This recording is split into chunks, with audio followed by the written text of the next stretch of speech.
All right, y'all, what's up? Um, Today is Saturday or Sunday, the 7th, I think. And yesterday's video got cut off short. I'm not, like I said, I'm not really taking this too serious, so I just posted what I had. My phone just like, I don't know, just like disconnected or something. But that video got cut off, so I just posted it. Because we're unedited, man. We're raw thought, raw emotion.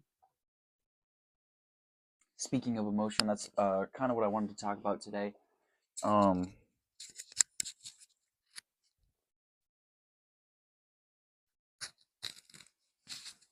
that better? Or should I go like this?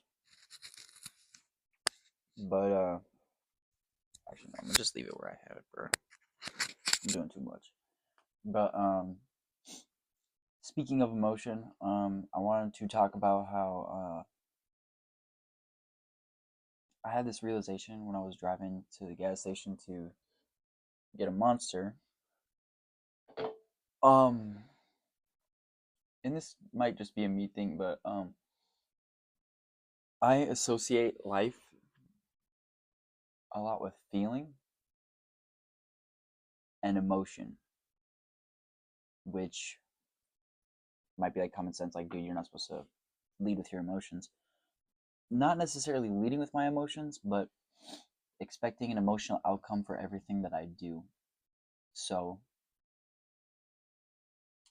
expecting there to be like that rainbow at the end of the road every time, which is obviously not the case.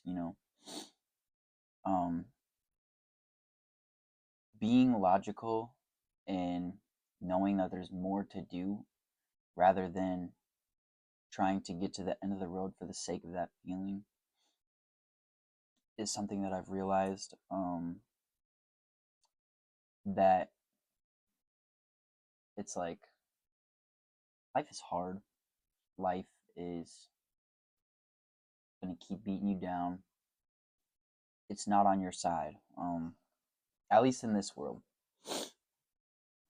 Uh, not everything's fair. Not everything is, which though these like small sub points that I'm making, like I already kind of knew those, but more so in the sense of what I'm saying is that like expecting that grand outcome for everything that you do and that like trying to get that grand outcome for everything that you do, it's not going to be sustainable.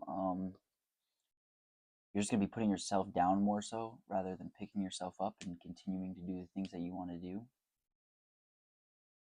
um, and it's not as fulfilling. Because when you do get that feeling, you're going for the next path in the trail. It doesn't end there. So taking steps to understand that there will always be another road um, besides the one you're on is something that I've kind of had to realize is that people always post like the split trail. Are you going to go with the flow or the path that no one else is taking? I necessarily wouldn't even say it's that path. I would say a graph I would show is that you start on this road and then there's intersections, there's there's exits, there's gravel roads, there's all kinds of different things. It's not necessarily just that one split road, you know. You can even get off the road. You can go on a trail and go hiking. This is all metaphorical speaking. But like life isn't as simple as there's two choices in front of you. It's what path are you going to take that's going to lead you to the next path you're on. So the way I would see it is like taking an interstate over a highway. An interstate is going to get you where you're going faster and more efficiently rather than a highway due to speed limit convention, um, or not convention, convenience. Sorry, convenience, time, I don't know, I can't really think of anything else, but understanding that there's always another road to take once, like, I don't know. I don't know if I am explaining that well, but there's always another road at the end of the road you're already on. And the road can be long, it can be short, but you will always be on another path. You know, it's not as straightforward as here's two roads, which one are you going to take? It's no, I'm on this road. Now, do I take the intersection? Do I take my right hand turn? Do I take my exit? Do I keep going straight? Do I go left? Do I need to hit a U turn? Um, it's a lot more complex. And I think thinking more logically and complex rather than straightforward and having emotion behind it is more beneficial, because like I'm kind of developing that right now, my complex mind. Like I kind of lost it because I always just assumed that there was that straightforward path and that you needed to be driven and have emotion in the things that you do to keep moving on that path. But no, it's you need to be calculating. You need to be uh what's the word for less emotional in general. Using your brain, and then getting in your word, of course. But yeah, I just want to go on a small little tangent there, basically saying like giving a perspective that I realized today is that like you can even fly. You don't even need to take a road. You can fly, you can walk, you can bike, you can take a boat, you can go by sea, you can go by air. Like your path is not as simple as a road that splits in two. There is more meaning in life than that. And there is more complexities to life than that. I would say that's like a groundwork. Like that's something you would show your 5-year old, not something that you would be posting as advice to a generation that is in their 20s and late teens. Um, but yeah, I think life is a lot more complex than that. Um, yeah, don't really know where I was going with that.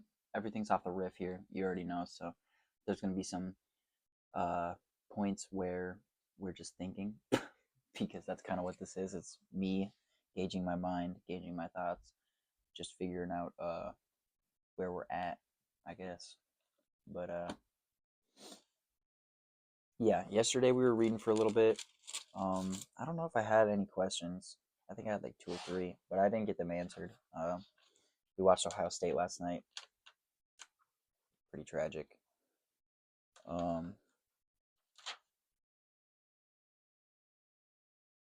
So yeah, we had 3 questions. Who is Saul's uncle? Why did Saul hide when the people like he was being presented as the anointed king? And then who are the Philistines? We didn't get any of those questions answered. That's my fault. Kind of took an off day yesterday. Slept in this morning. 2 bad things already. Not doing my duties, not staying consistent with what I'm trying to do, which is something I need to do a little more. But yeah, let's get into it, I guess.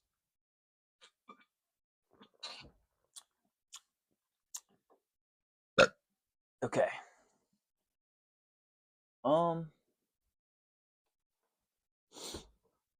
Where are we starting? I should have watched that other video.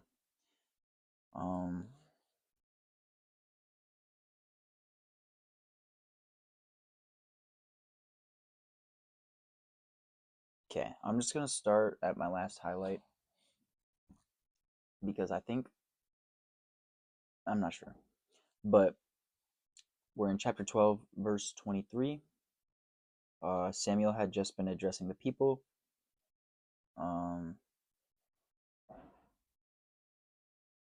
he's addressing them about like Saul and yeah, basically like God isn't mad at them. Like he's, I don't know. Basically like saying like it's okay, just keep worshiping the Lord even though you've wanted this king. So, verse 23 starts saying, "As for me, I will certainly not sin against the Lord by ending my prayers for you, and I will continue to teach you what is good and right. But be sure to fear the Lord and faithfully serve him. Think of all the wonderful things he has done for you. But if you continue to sin, you and your king will be swept away." Damn. Even Saul getting that work. Damn.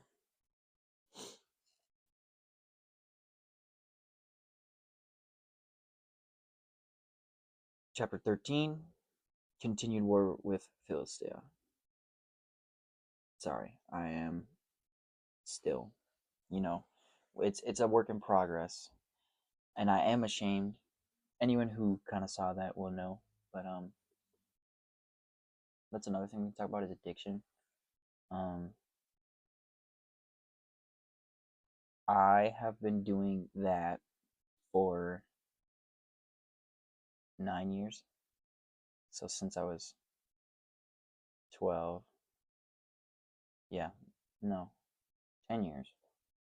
Or no, 13, so 9 years. Not 12, sorry.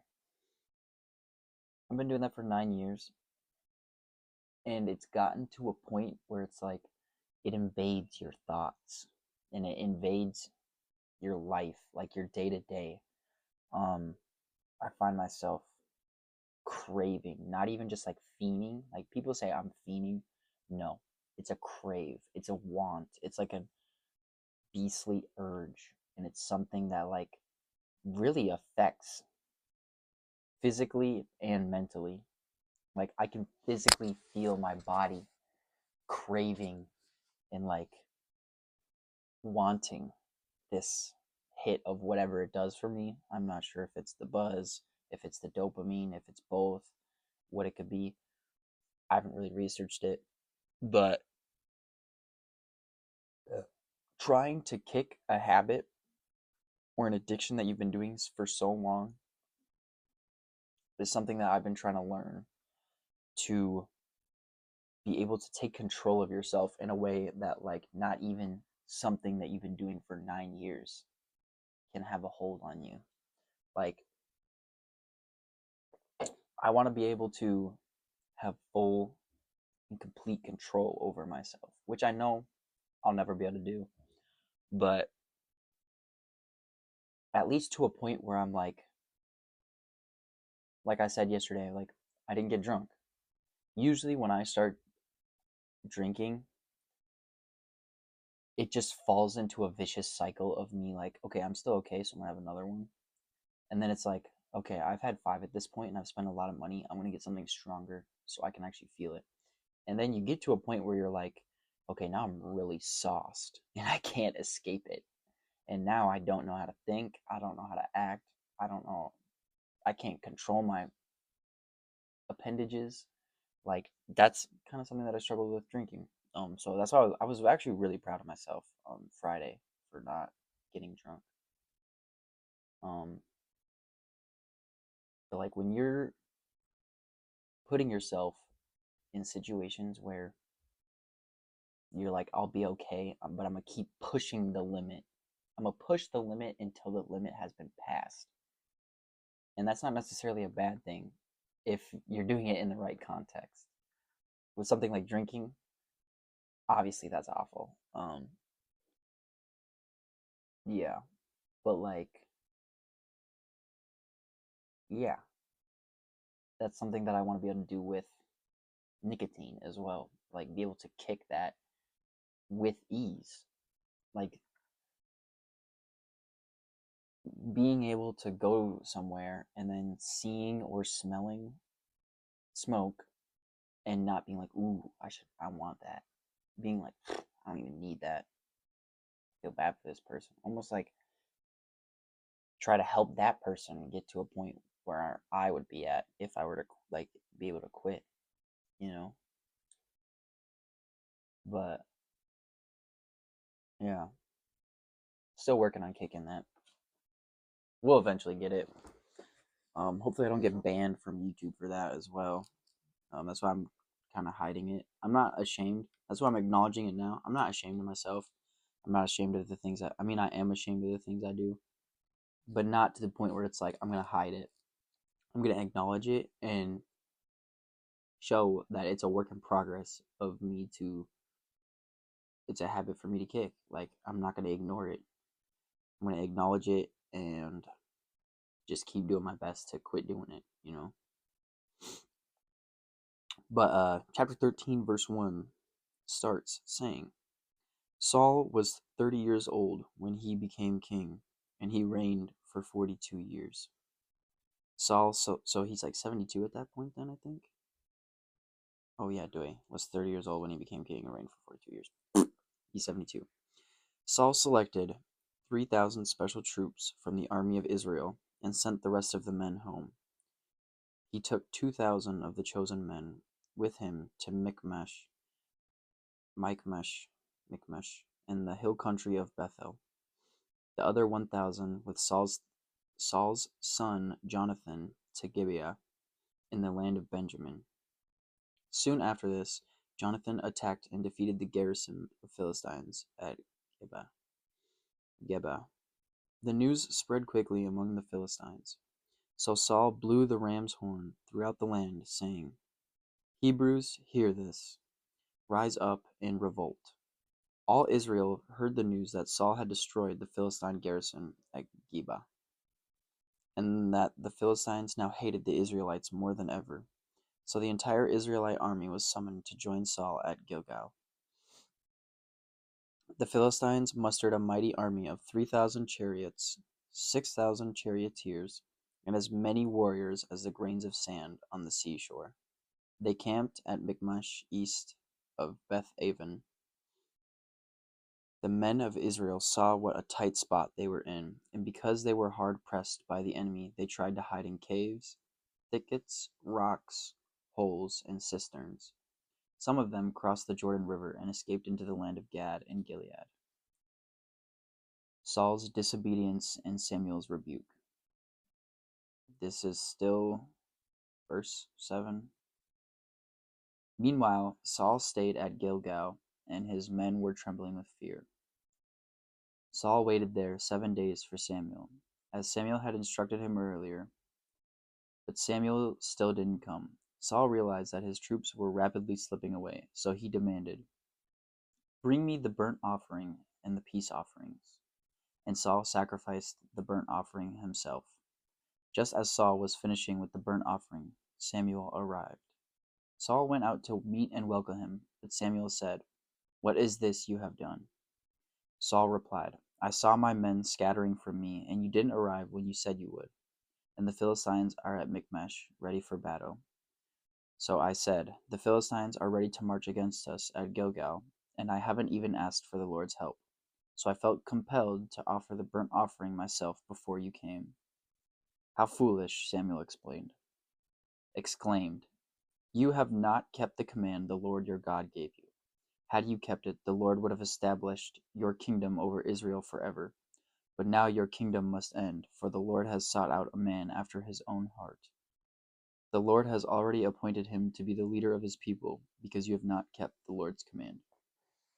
Okay, could this be a reference to Jesus? I'm not sure. But we're going to highlight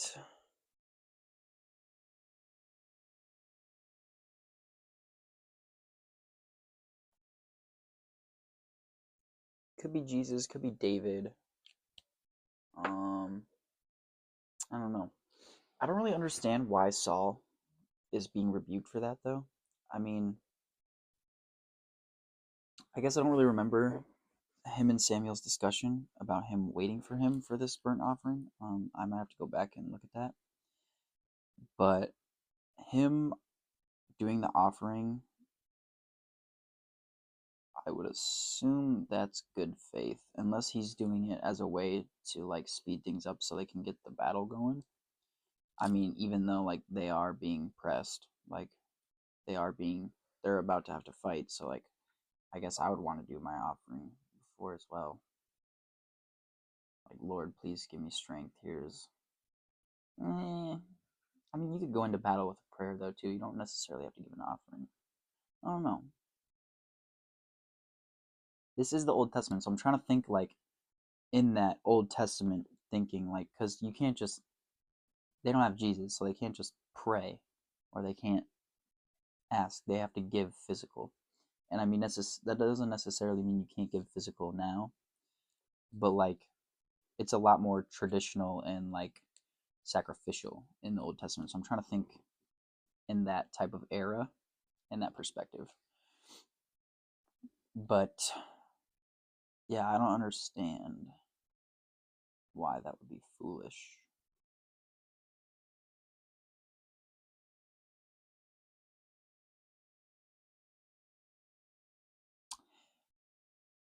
Chapter 13, verse 15, Israel's military disadvantage. Starts saying, Samuel then left Gilgal and went on his way, but the rest of the troops went with Saul to meet the army. They went up from Gilgal to Gibeah in the land of Benjamin. When Saul counted the men who were still with him, he found only 600 were left. Or didn't he have like 303,000 men for his war? That's crazy. Saul and Jonathan and the troops with them were staying at Geba in the land of Benjamin. The Philistines had set up their camp at Michmash. 3 raiding parties soon left the camp of the Philistines. One went north toward Ophrah in the land of Shual. Another went west to Beth Horon, and the third moved toward the border above the valley of Zeboim, near the wilderness. There were no blacksmiths in the land of Israel in those days. The Philistines wouldn't allow them, for fear they would make swords and spears for the Hebrews. So whenever the Israelites needed to sharpen their plowshares, picks, axes, or sickles, they had to take them to a Philistine blacksmith. The charges were as follows: 1/4 of an ounce of silver for sharpening a plowshare or a pick, and 1/8 of an ounce for sharpening an axe or making the point of an ox goad. So on the day of the battle, none of the people of Israel had a sword or spear, except for Saul and Jonathan.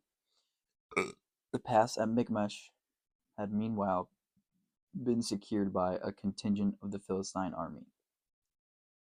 Chapter 14, Jonathan's daring plan. One day Jonathan said to his armor-bearer, "Come, let's go over to where the Philistines have their outpost." But Jonathan did not tell his father what he was doing. Meanwhile, Saul and his 600 men were camped on the outskirts of Gibeah, around the pomegranate tree at Migron. I don't know. Among Saul's men was Ahijah, the priest, who was wearing the ephod, the priestly vest. Ahijah was the son of Ichabod's brother Ahitub,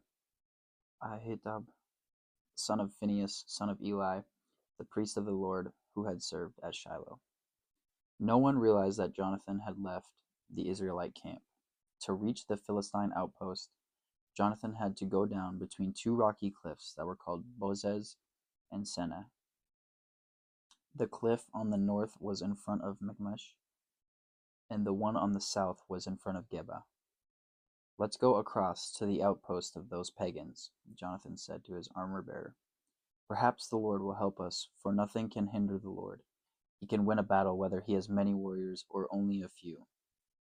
Do you think is best?" Yeah. No, I'm doing something right now. I'm actually, like, busy right now.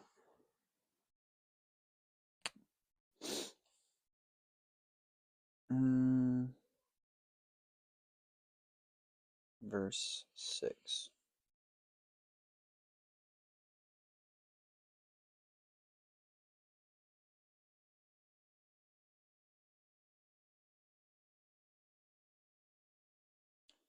Okay, so perhaps the Lord will help us, for nothing can hinder the Lord. He can win a battle, whether he has many warriors or only a few. Do what you think is best, the armor bearer replied. I'm with you completely, whatever you decide. Damn, these boys are chill. All right then, Jonathan told him, we will cross over and let them see us. If they say to us, stay where you are or we'll kill you, then we will stop and not go up to them. But if they say, come on up and fight, then we will go up. That will be the Lord's sign that he will help us defeat them. Okay, so Sage interrupted me.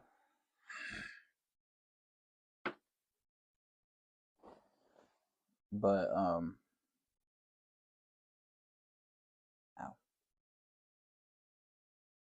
Yeah.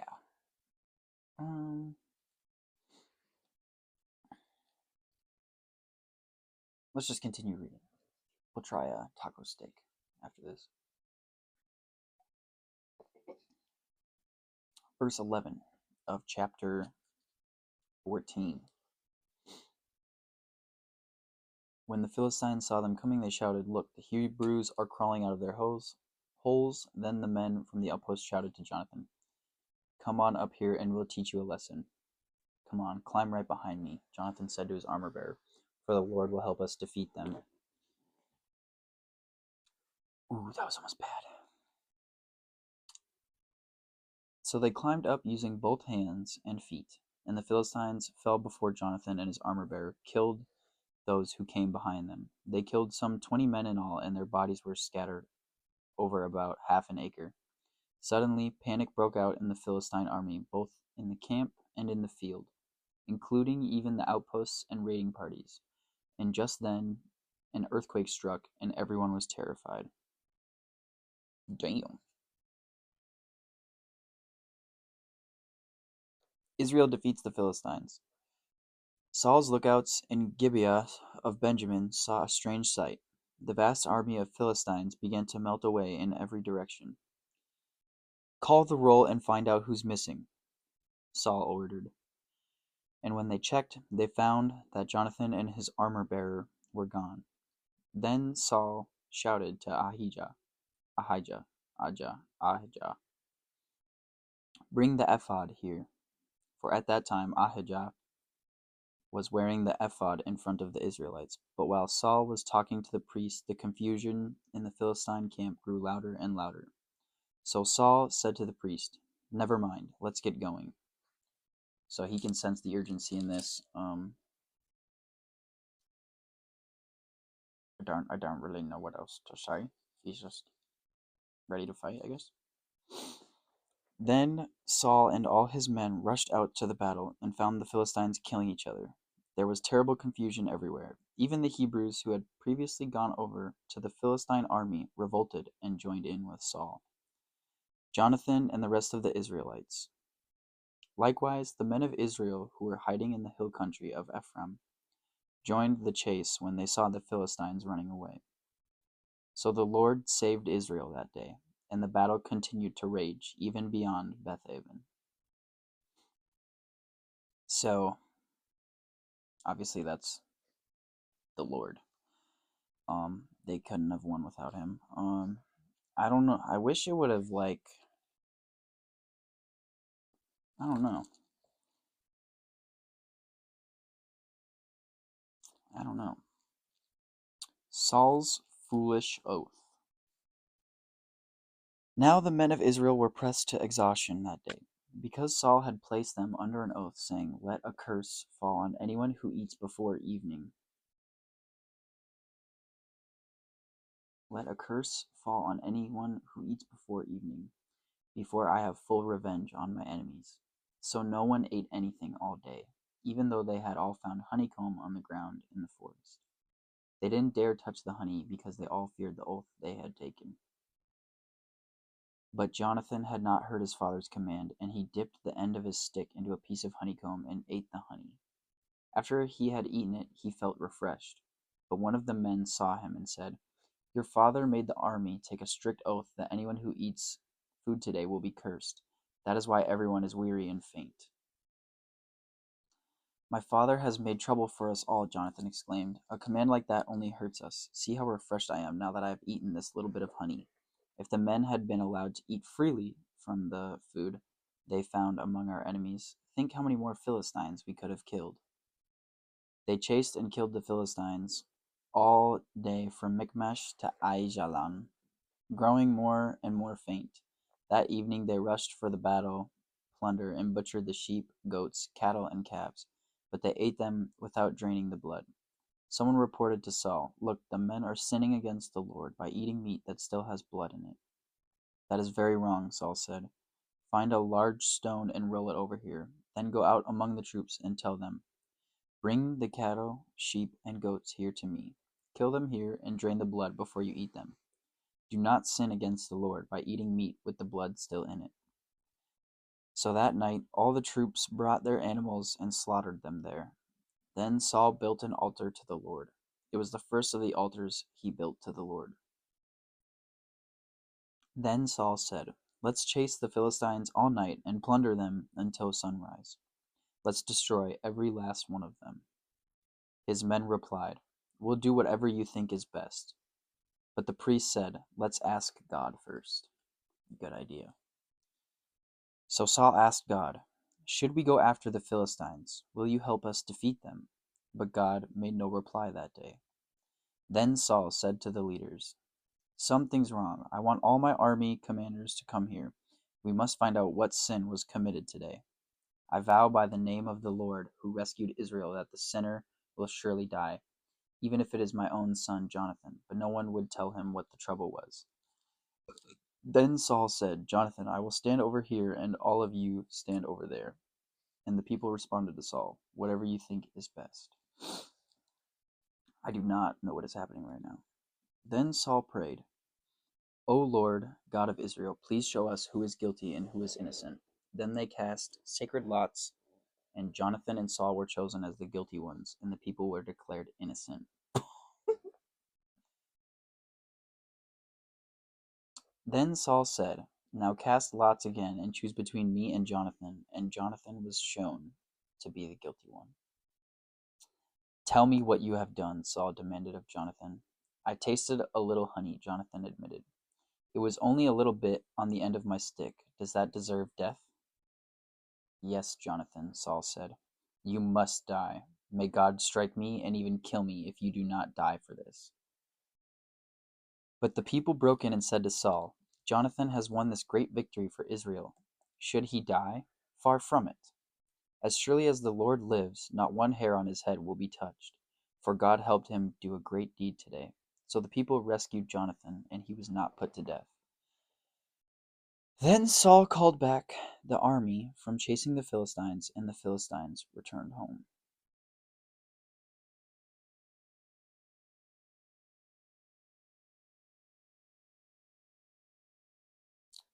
Saul's military successes. Now, when Saul had secured his grasp on Israel's throne, he fought against his enemies in every direction, against Moab, Ammon, Edom, the kings of Zobah, and the Philistines. And wherever he turned, he was victorious. He performed great deeds and conquered the Amalekites, saving Israel from all those who had plundered them. Saul's sons included Jonathan, Ishbosheth, and Malchishua. He also had two daughters, Merab, who was older, and Michal.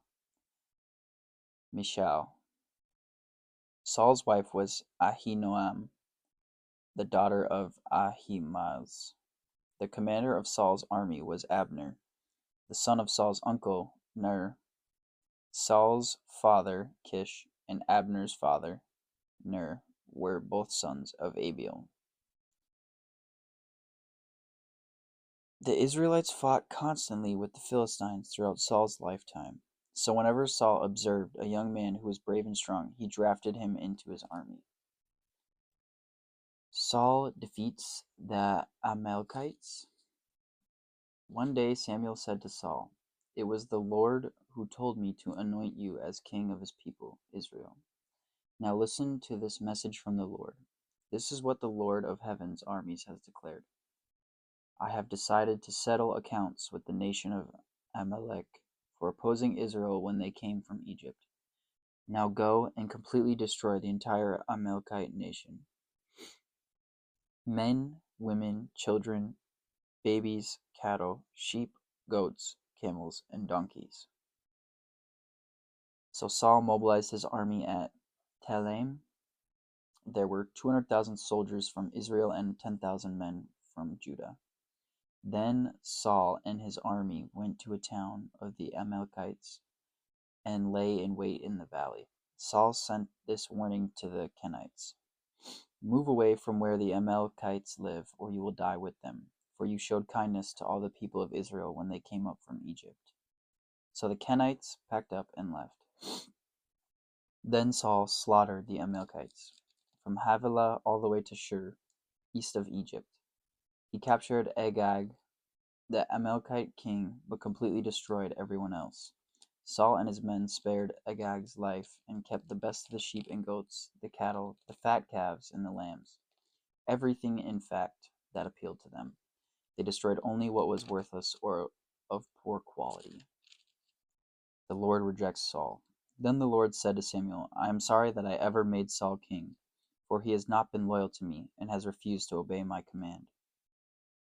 Samuel was so deeply moved when he heard this that he cried out to the Lord all night.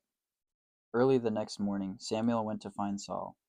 Someone told him, "Saul went to the town of Carmel to set up a monument to himself. Then he went on to Gilgal." When Samuel finally found him, Saul greeted him cheerfully. "May the Lord bless you," he said. "I have carried out the Lord's command." "Then what is all the bleating of sheep and goats and the lowing of cattle I hear?" Samuel demanded.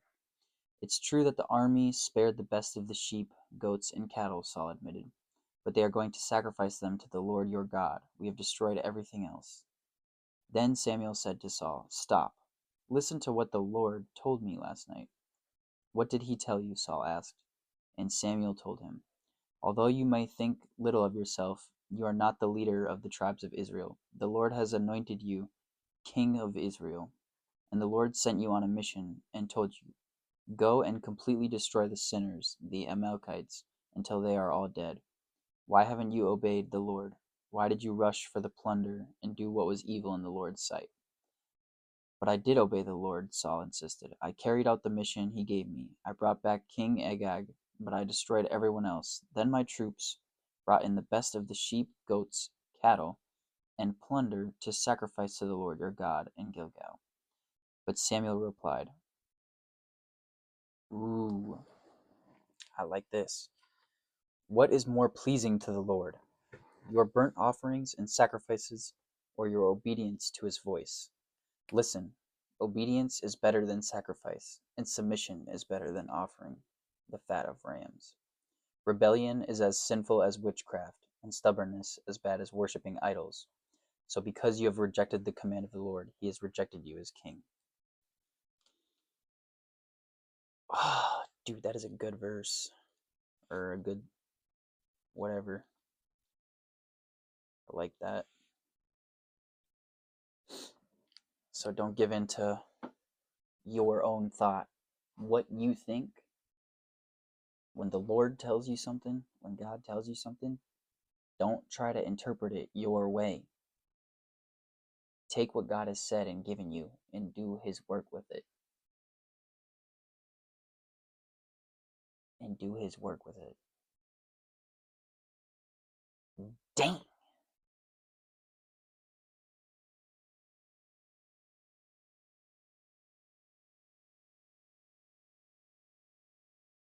Dang, bro.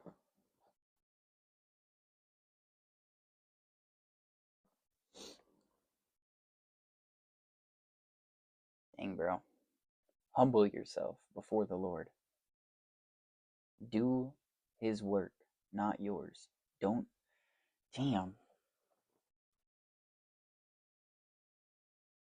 Dude, like, as I'm reading this, my whole thought process and like everything I thought I knew is just like crumbling before me, and it's like I'm losing san not like I'm losing sanity, but like I'm losing sanity.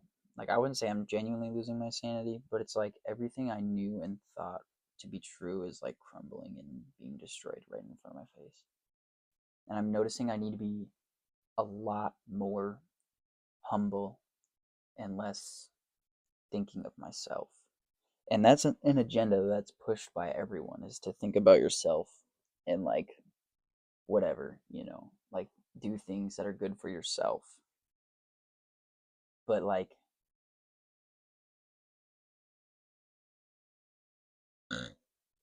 guess who like started that and like told you to do that? But not for yourself, for his glory. Better yourself for his glory. Like like I feel like everything that is like good, like not saying the Bible has anything bad, but like the teachings of how to live and how to be as a person in earth today, like I feel like people just took those teachings and but like removed God from them and just said this is a man-made idea, like this is man's idea, and then like turning it in a way that it looks like it's made by man and meant for man, when God is saying, do this in my name, in my glory, for my glory. But like especially in today's society, it gets turned and stripped into something like it's all me. I did this, blah blah. That's crazy. But continuing, Saul pleads for forgiveness. Still, chapter 15, verse 24. Then Saul admitted to Samuel, "Yes, I have sinned. I have disobeyed your instructions and the Lord's command. For I was afraid of the people and did what they demanded. But now, please forgive my sin and come back with me so that I may worship the Lord." But Samuel replied, "I will not go back with you. Since you have rejected the Lord's command, he has rejected you as king of Israel." As Samuel turned to go, Saul tried to hold him back and tore the hem of his robe. And Samuel said to him, "The Lord has torn the kingdom of Israel from you today and has given it to someone else, one who is better than you. And he who is the glory of Israel will not lie, nor will he change his mind, for he is not human that he should change his mind." Okay, yeah, he's talking about Jesus, bro. That's crazy.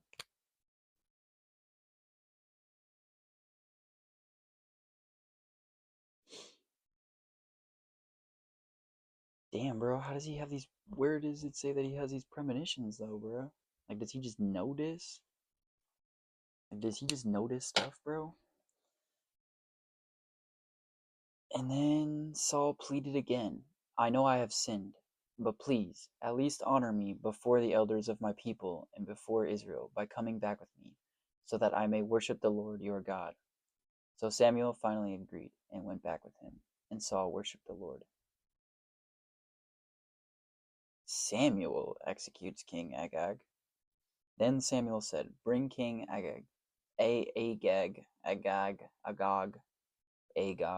to me." Agag arrived full of hope, for he thought, "Surely the worst is over, and I have been spared." But Samuel said, "As your sword has killed the sons of many mothers, now your mother will be childless." And Samuel cut Agag to pieces before the Lord at Gilgal. Then Samuel went home to Ramah, and Saul returned to his house at Gibeah of Saul. Samuel never went to meet with Saul again, but he mourned constantly for him, and the Lord was sorry he had ever made Saul king of Israel. Dang. Dang, that's kind of tragic. So you can even be chosen and fall short, bro. I don't like that. I do not like that. Dude, there's so much stuff that it's like, damn. Like this is like a damn moment, like damn. Like I hate like that's another like it's like almost like a naive sense of like things, because there is God, things shouldn't be allowed to go wrong. But that's what it is, because it's free will. We have free will. So like it's the world we're in, like it's just how it is. Like you can't, like that is what it is. Like that shit is true. Like damn, they mourned over this dude, bro, because he sinned. Not even because like he died or like something happened. Like damn. We're getting to where I wanted to get to though. I'm excited. Chapter 16. Samuel anoints David as king.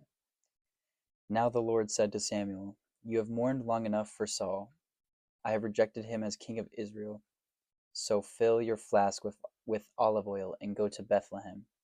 Find a man named Jesse who lives there, for I have selected one of his sons to be my king." But Samuel asked, "How can I do that? If Saul hears about it, he will kill me." "Take a heifer with you," the Lord replied, "and say that you have come to make a sacrifice to the Lord. Invite Jesse to the sacrifice, and I will show you which of his sons to anoint for me." So Samuel did as the Lord instructed. When he arrived at Bethlehem, the elders of the town came trembling to meet him. "What's wrong?" they asked. "Do you come in peace?" "Yes," Samuel replied. "I have come to sacrifice to the Lord. Purify yourselves and come with me to the sacrifice." Then Samuel performed the purification rite for Jesse and his sons and invited them to sacrifice too. When they arrived, Samuel took one look at Eliab and thought, "Surely this is the Lord's anointed." But the Lord said to Samuel, "Don't judge by his appearance or height, for I have rejected him. The Lord doesn't see things the way you see them. People judge by outward appearance, but the Lord looks at the heart." Damn! That's a bar. God's got bars, bro.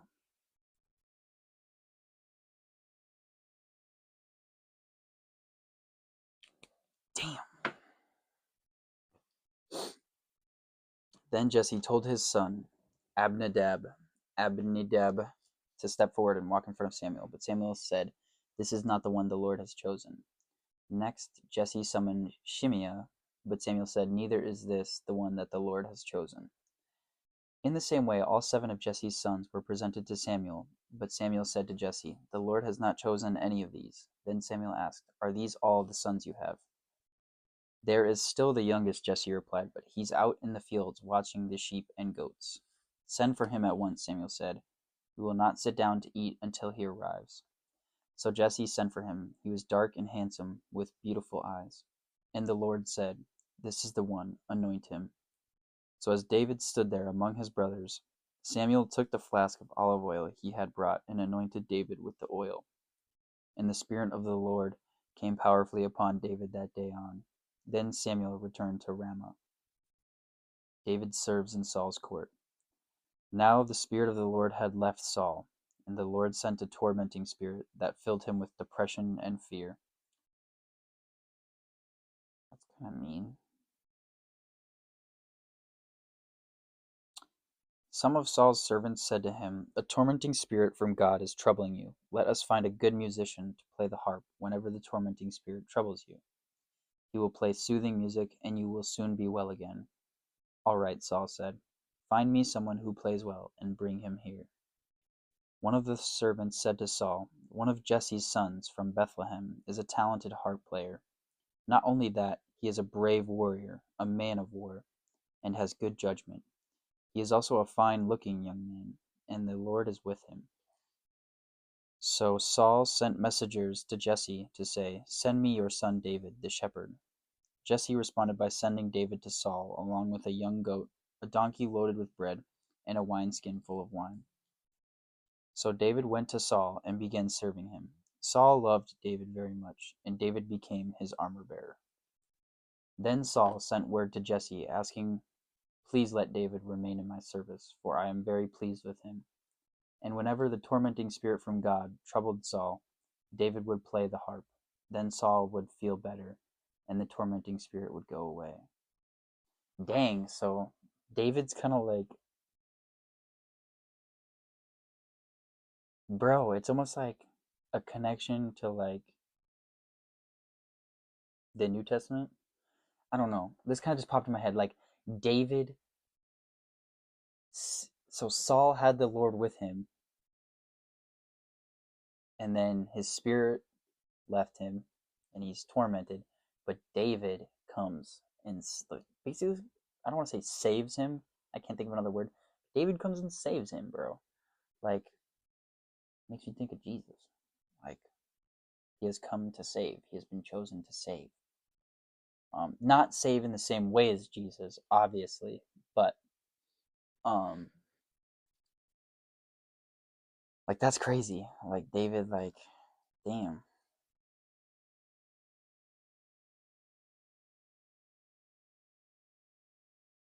damn, that's crazy.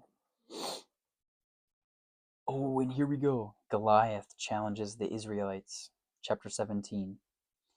The Philistines now mustered their army for battle, encamped between Soko in Judah and Azekah at Ephes Damim.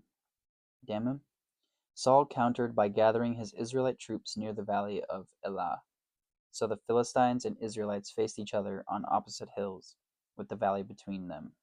Then Goliath, a Philistine champion from Gath, came out of the Philistine ranks to face the forces of Israel. He was over 9 feet tall. He wore a bronze helmet, and his bronze coat of mail weighed 125 pounds. He also wore bronze leg armor, and he carried a bronze javelin on his shoulder. The shaft of his spear was as heavy and thick as a weaver's beam, tipped with an iron spearhead that weighed 15 pounds. His armor-bearer walked ahead of him, carrying a shield. Goliath stood and shouted a taunt across to the Israelites. "Why are you all coming out to fight?" he called.